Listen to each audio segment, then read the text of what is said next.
in addition to being a world-renowned psychologist and a gerontologist, and by the way, author of 17 books, that's actually how many global goals there are at the UN. So he's written as many books as there are global goals that we need to solve for on the planet. So I would love to bring him on here. He's the founder of Age Wave and Body Mind.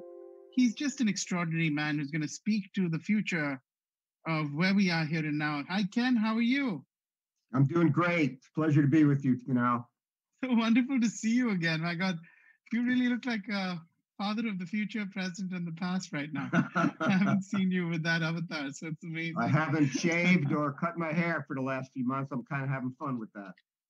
I love that. I love that. And I would love for you to go right in because as you can imagine, we're running behind on time. But I want to give you the time to share your vision with us around the extraordinary work you've done. How do you personally look at and feel about Father's Day? And I'd love for you to speak to us about the dimensions of how COVID-19 is impacting different generations' lives, and just relationships, hopes, future. Just give us give us your extraordinary vision for an exponential legacy. Thank you, and welcome to everyone. As we've discussed, I'm going to talk a little bit about longevity and fathers, and then I'm going to relate that to some of the differences between the generations. So first, let me give the setup, and it's a big setup. Humans have been wandering about for a couple of 100,000 years now, and throughout 99% of human history, the average life expectancy at birth was less than 18. So there have been always some 40 and 60 and 80-year-olds, but not very many. But what happened in the beginning of the 20th century is that we saw breakthroughs in public health, then antibiotics, then refrigeration, then the emergence of a pharmacopoeia, then a better understanding of self-care. And before we knew it, more and more people started living longer and longer and longer. In fact, 2/3 of all the people who have ever lived past 65 in the entire history of the world are alive today. But most of the way we think and most of the way we organize the world has been organized around youth. For example, the chairs we're sitting on were designed for the body of a young person. The lights we use in our public environments are designed for the eyes of the young. The length of time it takes for the traffic lights to change, geared to the swift movement patterns of young people. Even the auditory range baked into our computers was geared to a young person's ears. What's happening now is that because of those breakthroughs, we're seeing the emergence of an entirely new stage of life. Let's call it the third age. Trying to figure out how to make sense of it. A few weeks ago, I was reading James Michener's terrific book, Hawaii. And he talked about how for millions of years, these massive plates were grinding under what we now call the Pacific Ocean, until ultimately the pressure rose up to become the islands we think of as Polynesia. Similarly, for all the years that humans have been on this planet, we've been hoping for and yearning for longevity. But it's only now that those plates have ground to the point where what's rising up is the idea of living very long lives.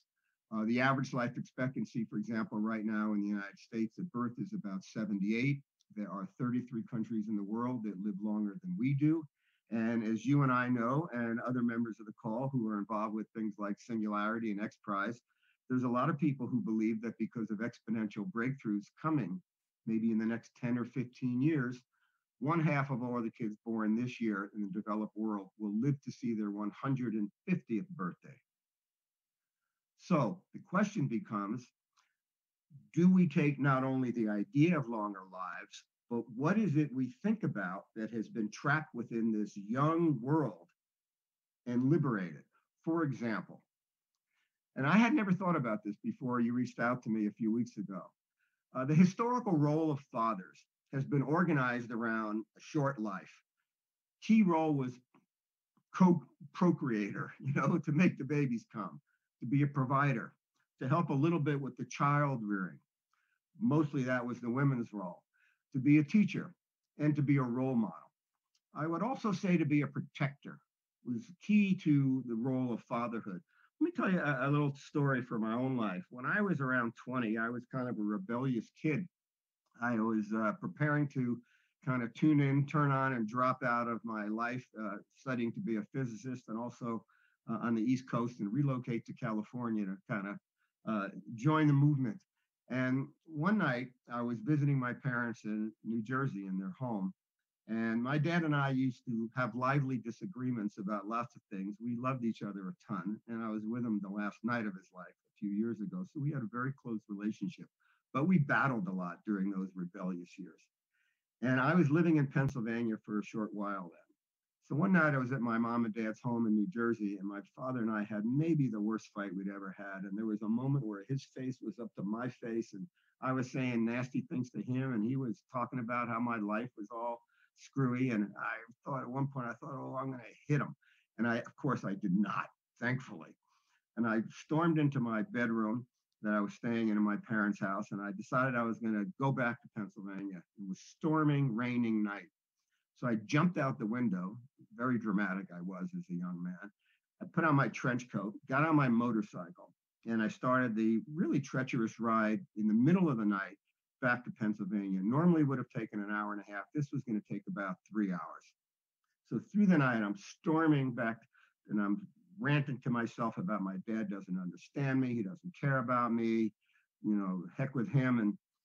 And finally, I arrived at the exit in Pennsylvania. I got off. I pulled into where my apartment was. And as I was pulling in, soaked and tearing and furious and sad, I saw there was a car behind me, and the lights weren't on, but it was beginning to turn around. And it turned around and went right back up to the freeway. And it was my dad. My dad, in the middle of the night, had followed me all the way through the rain and the sleet and my fury to make sure I was okay. So here's my question. If we're going to be living 60, 80, 90, 100 years of life, does that just mean we get to be young longer, or does it mean we experience our third age? What happens to the role of fatherhood? And I'm going to hit you with 3 angles here, if that's okay. One of them, I think that we have a lot more time to be dads. And I don't think it's just about child rearing anymore or procreation. We get to guide our children through childhood, young adulthood, adolescence, even maturity. 20% of the senior citizens in the world today have kids who are senior citizens. And so when we think of a dad and his child, the picture that goes into our mind was shaped during a youth-focused era when we were young and children were young and fathers were young. That's no longer the case. And I think with a lot of us who are dads, and I've got 2 fabulous kids, my wife and I, our daughter Casey is 33. She's watching right now. Our son Zach is 30. We got blessed with 2 extraordinary human beings, colorful, global, open-minded, kind of woke, as they would say, and very accomplished. But they're in their 30s, and we feel every day, how are the kids? We're still kind of actively parenting them. And I've got friends who are 10, 20, 30 years older than me who are still involved in the life of their children. One of the big issues becomes, when we grow older, is our hope to be youthful, or is our hope to be useful? I think more and more of us in this new era are beginning to realize that even though we might be 60, I just turned 70, or 80 or 90 or even 100, there's a role to play. I think too many men and women, particularly men, kind of check out, feel like they can retire and they're off, they're off the clock. There's no more they need to do, and leave the lion's share of the work to the women. By the way, we were in Kenya a few years ago, and one of the things I learned was that the lions don't do much of anything actually in Africa. I know that Disney gave them the great PR with the Lion King, but they mostly lounge around all day. It's the lionesses, it's the females that do the hunting, the killing, the child rearing. So maybe they're doing the lionesses' work. I also want to suggest another theme to this, which is David Brooks a few years ago wrote a piece and did a TED Talk, I believe, about the whole idea of leaving a legacy. And he talked about that we have 2 resumes. We have our career resume. What did you do? How much money did you make? What titles did you achieve? And then we have our eulogy resume. And that's who we really were. How are people going to think of you? What did you accomplish in your life in terms of your relationship with people? And what he points out, and I'll point out as well, is that if we're going to live far beyond our procreation requirement years, we need to think about who we can be, how we can be most helpful to our children, to our communities, to the world, so that we can be leaving a legacy. Now, here's a twist I want to add. The first point I want to just nail down is that I don't think we should think of ourselves as done being dads because our kids have left the nest. I think that's the way it used to be, not anymore. With our longevity and their longevity, we have roles to play throughout their life and our life. Second, and this is really important, I talk to so many dads who talk about being fathers and looking after their children, their grandchildren. I think we need to think about being fathers and grandfathers, not just to our own children, but to other people's children as well. There are individuals and communities that really need dad involvement. They really need our involvement as steadiers, as having a little bit of wisdom, as having perspective, maybe skills if you've learned how to be a marketer or an author. You know, our last speaker was blessed because he had a dad that was so successful and that dad taught him all those things. Well, maybe there's other kids and there's other members of our communities that we could become godfathers to. Maybe there are other kids that we can lend a helping hand to. With the technologies of Zoom, there are now all sorts of software programs where dads or moms, but dads can step into the lives of their communities and help other kids. How many? 2,000. Depends on what your bandwidth is and what you've got an appetite for.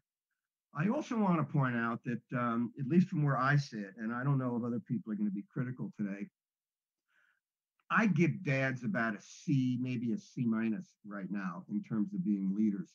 You know, we can think back to 1980, Mothers Against Drunk Driving. A group of moms came together and put an end to the senseless killing of children because of people driving inebriated. All right, so what have fathers come together to do? Not that much, sure, plenty, but not as much as we need. You know, when Greta Thunberg spoke out a year or so ago, I felt she was talking to me and other guys in my generation, that how could we have left such a mess with regard to the climate? How could we be so racist and tolerate and allow the kind of systemic racism that's prevailing in our country? How can we allow there being so much social and economic unfairness and injustice? I think it's time for elder men to stand up and stop retiring. Sure, there's plenty of time to watch TV. Last year, the average retiree in America watched 49 hours of television a week. So I'm not saying give it all up, but maybe cut a few hours off of that and get into your community, get into your neighborhoods, go across town to other people's neighborhoods, go reach out to people in another part of the world, stand up and be at our best selves. I'm going to add one piece to this. And then I know you've got some questions, and I'll talk about the generations and COVID if you still like. I think we also need to be a father to the future. What I've seen in my 45 years of working in the field of gerontology is that most people imagine a future in which they live. And beyond that, it's not so much their business.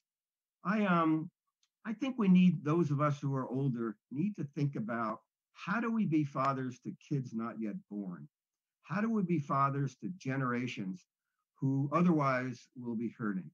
How do we help guide the world in partnership with the women to make it a better world? I'll give you an example. Kunal, you and I met last fall. We were at an X Prize conference. I'm actually on the board of the X Prize Foundation. And Harrison Ford was one of the speakers. I spoke as well.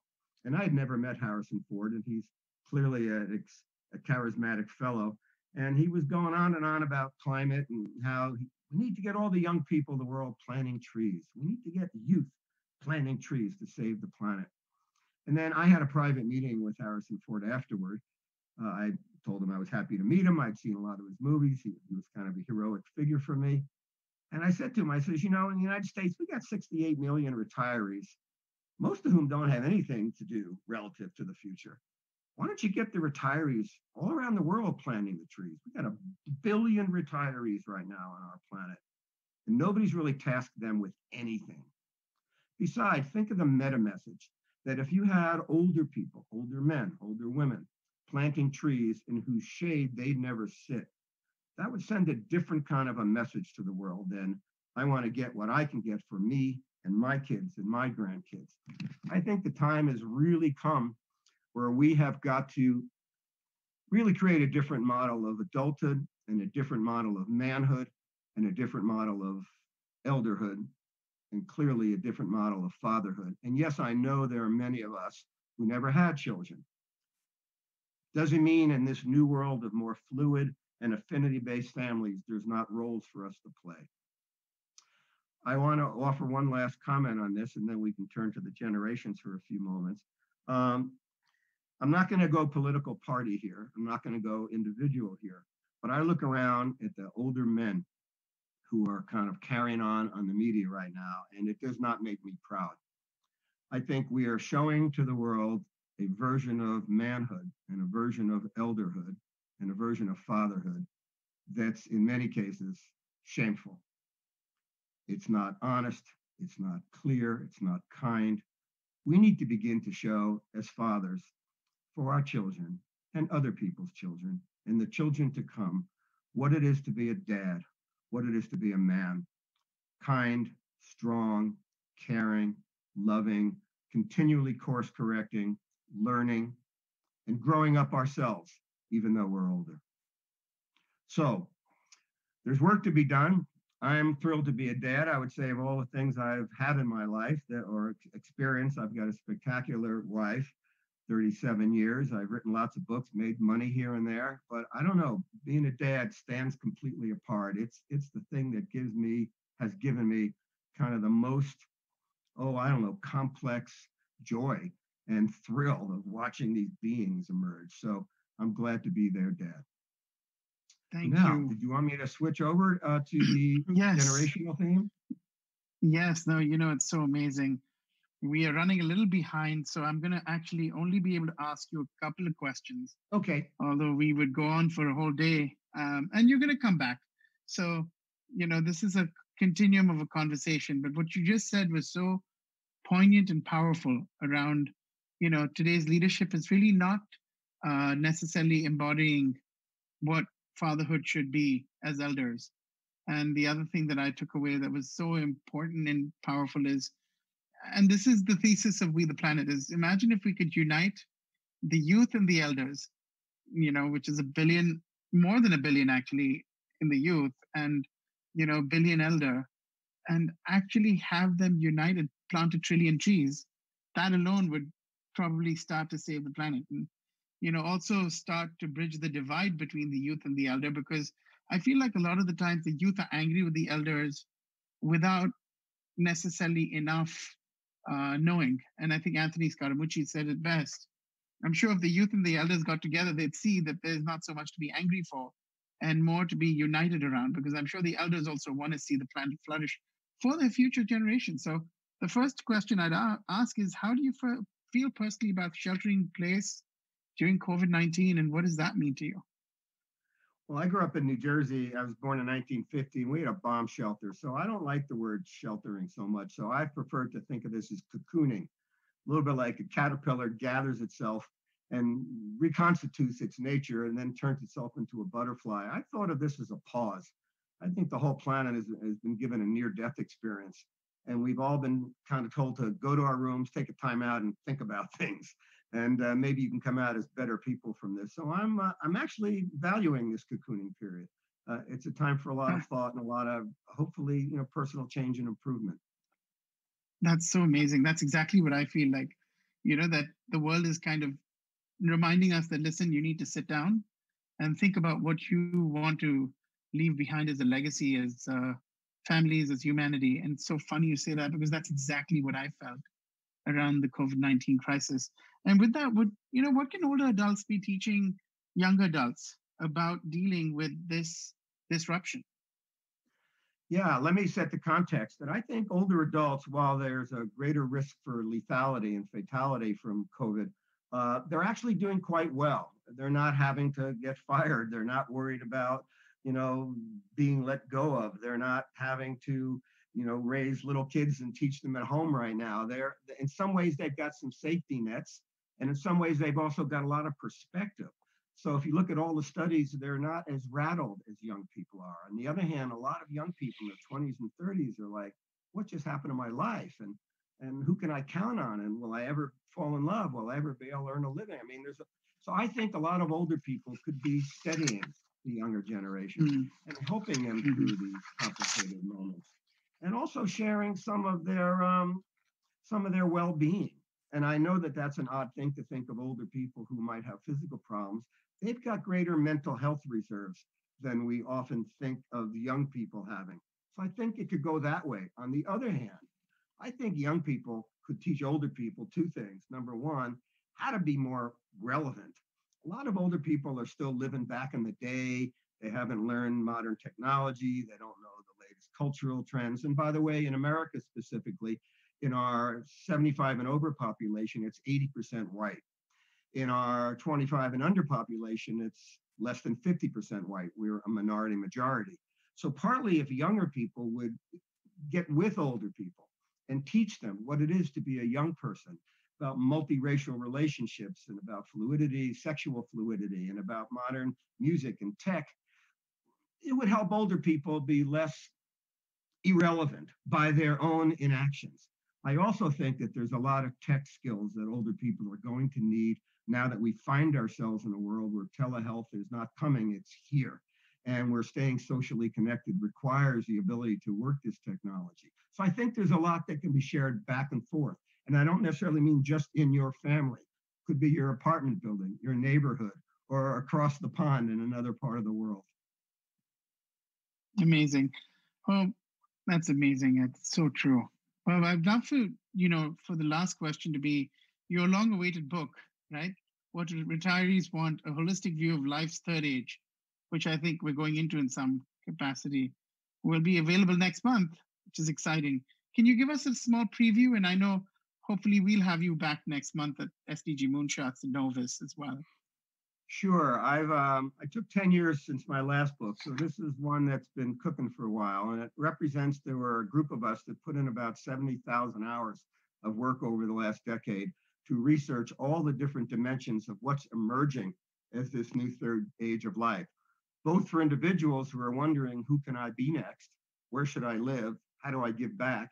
And also entrepreneurs and organizations and governments wanting to better understand not yesterday's seniors, who I respect, but tomorrow's third agers. I would also say that all of my earnings from the book I'm donating to the American Society on Aging, the not-for-profit organization that gave me a real boost in my career when I was a young man. So it's a little bit a part of, for me, a give back.